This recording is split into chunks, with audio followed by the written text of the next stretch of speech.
बिस्मिल्लाहिर्रहमानिर्रहीम। आमिर चौधरी साहब, जनाब शहीद खान साहब, जनाब तनौली साहब, जनाब चेयरमैन शाहनवाज साहब और बाकी जितने भी लोग मुंतखब अहदेदारान हैं, मेरे लिए बहुत खुशी की बात है कि वो मेरे सामने मौजूद है और मैंने गवर्निंग बॉडी के लोगों से हल्फ भी लिया और बाकी जो हल्फबरदारी हुई है वो भी मेरे सामने हुई है। तो ये जो सारा आज का इकट्ठ नजर आ रहा है कि यकीन माने ये बड़ी पुरहजूम हल्फबरदारी थी। मैंने उस्ताद मोहतरम शुरू साहब से भी कहा है कि ऐसे लग रहा है कि जैसे सूबाई असम्बली का हल्फ हो रहा है।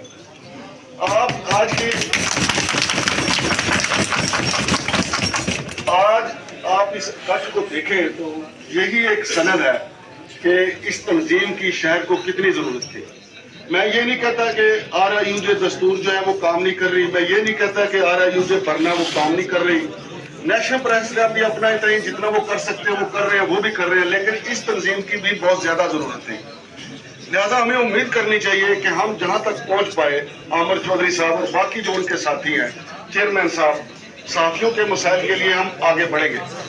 और आज की इस तकरीब में एक और बड़ी दिलचस्प बात यह है, डॉक्टर गुलाम सरवर संधू साहब को DG रिटायर हुए CDA से, लेकिन उन्होंने अभी तक हलफ नहीं लिया, लेकिन मेरे साथ वो वीला करते हैं। जनाब तनौली साहब जो हैं, देखिए पुलिस के बड़े दबंग अफसर थे और रिटायरमेंट के बाद आज उन्होंने बतौर साफी हलफ भी ले लिया और आपके वाइस चेयरमैन बन गए।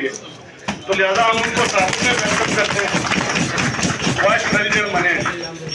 और लगता ही है कि तनौली साहब लड़कपन में पुलिस में चले गए थे और अब जो है वो अपनी जवानी में वो साफी बन गए। तो लिहाजा हम उनको वेलकम करते हैं आप।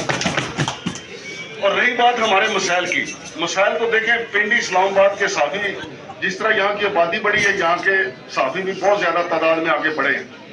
और उसी लिहाज से अब आप देखें कि पिछले 5 साल में बेरोजगारी बहुत बढ़ी है, साफियों के मसाइल